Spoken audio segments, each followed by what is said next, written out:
Hello, hello, hello. Hello. Happy Monday. It is 6 p.m. and it's Green Table Senior Care Talk Show time. Viewers, as you come in, if you'll say something to us in the chat,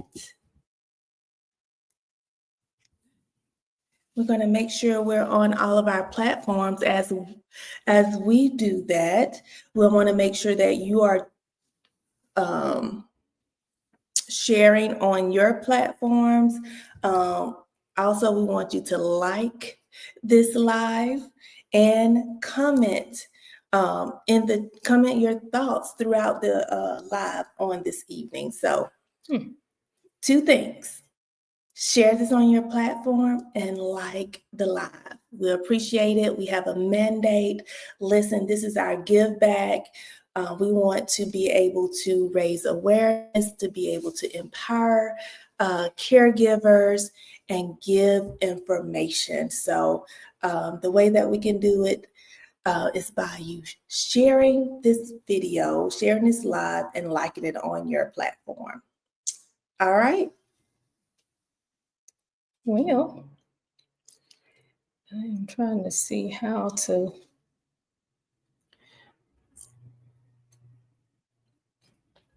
We'll just have to roll with it. Okay. See if you see it. I didn't see how to. I was trying to see. Let's see. Can I pull it up right quick? Listen, we be out of the saddle for 1 week. boy. Like starting over. Oh, goodness.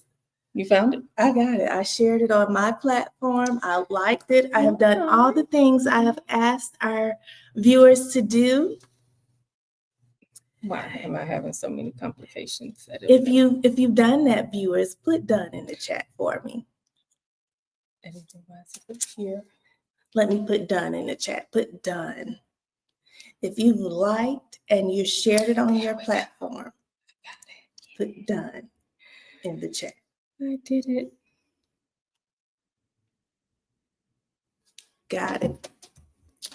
All right, viewers, let's go ahead and get started. Again, welcome to another episode on the Green Table Senior Care Talk Show. I am your co-host, Jessica Wright Finch. And I'm Eshonda Blue.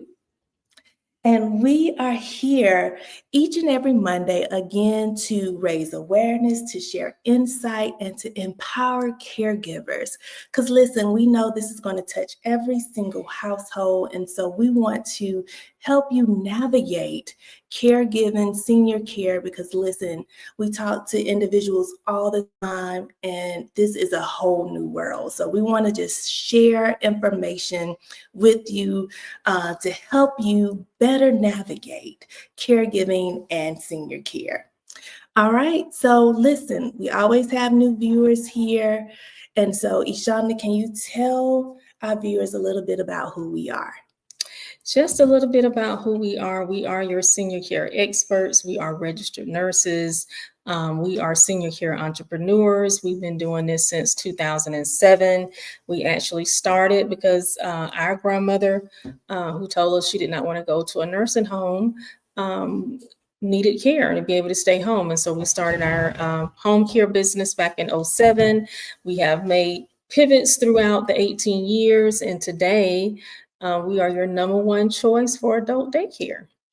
And we also have franchise opportunities. Listen, check us out every day at noon. We go live and we're just giving tips and information about the silver tsunami and about the opportunity that's coming our way, the great wave that's coming our way. So again, if you want to hear more, you can go back and watch the replays, but definitely check us out every day. At noon, we're live. Yes. All right. Thank you, Ms. Tullis Williams, for putting done in the chat. So listen, I see we have some more people who has joined in. Say hello in the chat, please. And also help us by sharing this on your platform and liking it. And once you do that, put done in the chat for me. That's what it's about, done in the chat. All right, so listen, today we're going to be sharing some insight from the state and national senior care conferences. We were out of town on last week, all last week. Mm. The first of the week, we were in Atlanta at the Georgia State Conference, the Gossip Conference.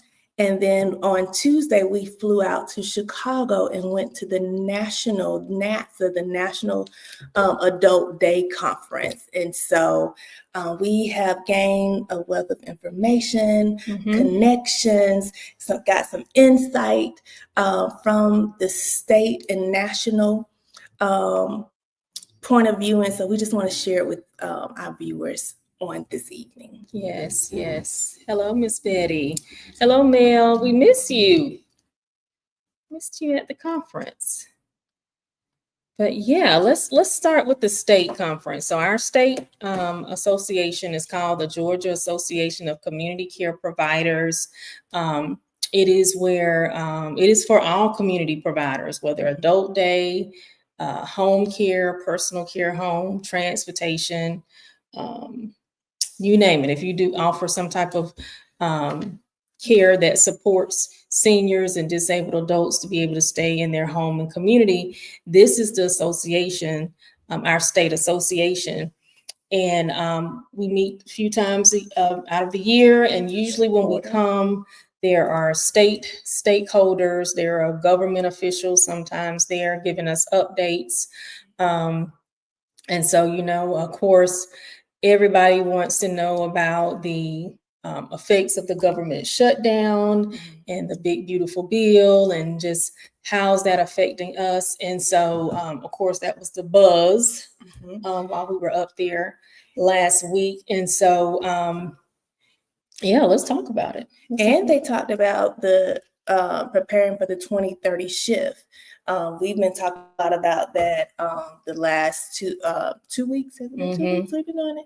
And so they did mention that. And so, yeah, we'll share about that as well. Let's start with the 2030 shift because this is this is a senior care conference for senior care providers. And I think this is the first time I've heard them even mention talk about the 2030 shift, and not so much of talk about it, but being prepared or the lack of being prepared for the shift. And I just thought that was so interesting, which is the reason why we go live talking about it, because we were going in different communities and people was like, what's the silver? Because we talk about the silver tsunami all the time. And they were like, what is the silver tsunami? Yeah, they was like, I love that term, but you got to be informed about what is coming before us. And so, yeah. It was definitely eye-opening, and just to hear them talk about and to acknowledge that the shift is coming. The seniors will be the largest population on earth for the first time in history. 65 and older will outnumber 18 and under. And what will the health industry, senior industry, do about this? Because I think I always quote, it's going to be a 75% increase in the need of providers, right? And so they just really just laid it out there. It no matter if we had the providers, the funds. They said even if they had the funds, yeah, it's still the providers would not be able to meet the need. And so how can we be innovative in being able to still meet the senior needs, the care needs? And it was amazing what they said. Technology is going to be the way that they're going to fill this gap between the need of providers and having the funds and the growing population senior care needs. Well, I think realistically, the gap is not going to be filled. So it's going to be, I think it's going to be up to stakeholders, communities. I mean, they kind of touched on that a little bit, really just trying to come together to see what could be done. But yeah, that's what was said.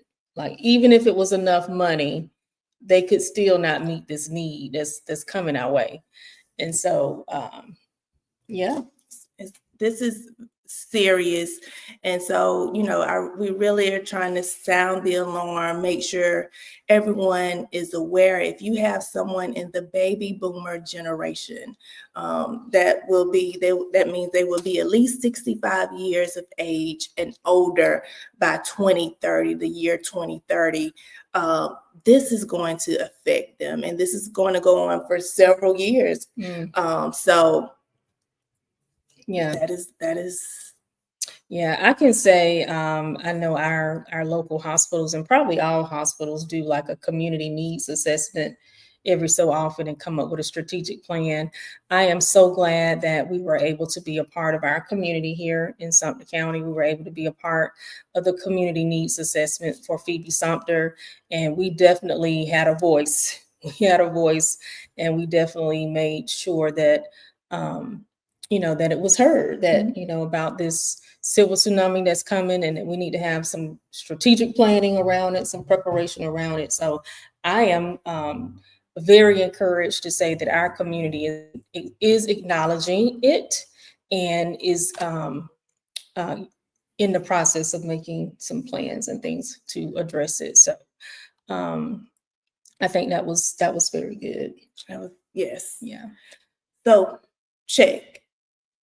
Talked about the 2030 shift and how our state is looking to prepare to start trying to meet the need, and it's through technology. That's interesting to me, but yeah, technology. Yeah. The other thing that was discussed was the big the government shutdown, and how's that affecting? Is it affecting Medicaid? Is it affecting any of our services? And unfortunately, I think it may affect some of our federal funding programs that are like through the Older Americans Act. And those are usually grants that are given out. And we do have one that we have for Albany, Sewega, for the Sewega region. And it's currently active, and they're kind of watching it week by week. But if it continues to shutdown, continues to go on, this program will be affected by the shutdown. Anything you want to add to that? And it's going to affect an array of services. It's going to affect home and the homemaker task. So HCBS. yes, if you get a aid that comes out to your home under this grant, adult day services under this grant, food services is under this grant. Oh, wow. And so it's going to affect a lot of individuals. And so that what they did say was that you will be notified appropriately. So it won't just, be done. They will send out at least, I think they said at least a 2-week notice of if the funding will run out. So you will be notified. They will not just, cut off benefits or funds without proper notification. So if you get the notification, the 2 weeks notification, they will give you another notification confirming like a stop date. So they are trying to keep individuals well informed about the progress, or if there will be a cutoff of funds. And so please make sure you're you're just staying in tune, asking questions. You can call your AAA, I'm sure, if you have those benefits, those grants under those grant programs, and they can definitely inform you, more about it. But you should receive a notification, at least a 2 weeks notification. Yes. So that's what we learned from that. And then as far as the big, beautiful bill, now what, from my understanding, is that we're pretty safe right now, because our state and our governor was already, what's the word I want to say? He was didn't utilize the correct when they, I guess, first put out the Medicaid expansion, and he was very conservative. That's the word I want to use. He was conservative when it came to that. And so thankfully, I guess for that, we probably won't be seeing, we might not have to make many changes, if any. So that is the word there from the state level. Still seeing a lot of home care providers coming in by the groves. You know, that is the thing I see that a lot of people are doing. But yeah, any other updates from the state that you want to mention?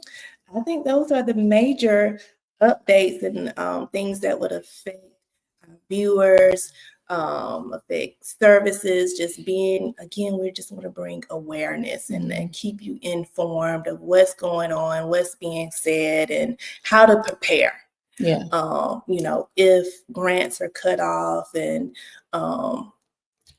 if you have a loved one that will be in that 2030 shift, how to prepare for care for your loved ones. Yeah. Yeah. So, yeah, that's a whole nother topic. 2030 shift. That's a whole nother topic. And then we left there promptly and flew to Chicago to be at the National Adult Day Association. And this is the association, the National Association for all adult day providers.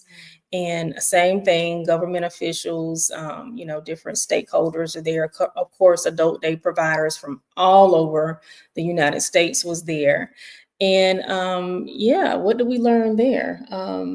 What was our takeaway from NATSA this year? I would say just going and seeing the PACE centers, because that is something new that will be coming to Georgia.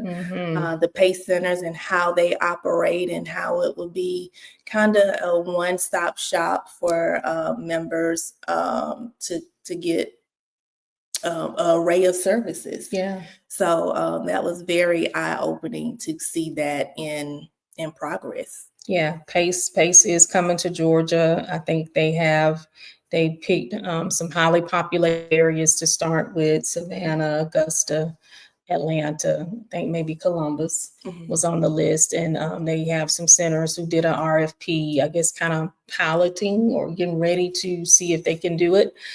So we'll have to stay tuned on that. We'll be looking for progress on PACE, and we'll be letting you guys know more about it as we learn more about it. My takeaway from NATSA was that the Big Beautiful Bill is affecting providers, that some states are having to actually have cuts in their Medicaid reimbursement. And so just listening to them talking about, I think this one lady I talked to, her state had did a 15% cut. And so her company, of course, her day centers were doing some strategic planning to see what they need to do to survive or pivot, you know, this cut. And so I noticed that in a few other states too, that I talked to some other providers, and they are experiencing some of these cuts. So it is happening. You know, sometimes we can be in our own little bubble and think everything is okay. But that was a little alarming to me. To see that some of the other states had actually been experiencing some cuts, and but the good thing about it was they were on top of it. They were strategic planning and looking at how they can pivot. And I heard some really good ideas. And so, yeah, that was our takeaway from NATSA this year. So, you know, as industry leaders in senior care adult day, we want to keep our ear to the ground. We want to make sure that we are in the know of what's going on, not just state, but nationally. That's right. In our industry. And so I'm glad Ishonda is actually on both of the boards. She's on our state board and our national board.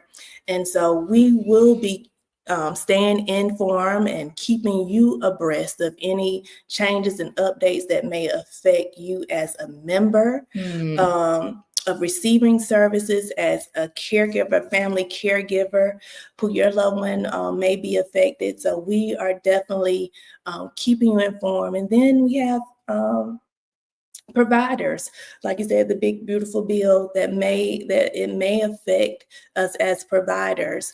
So we just, again, want to keep our viewers informed.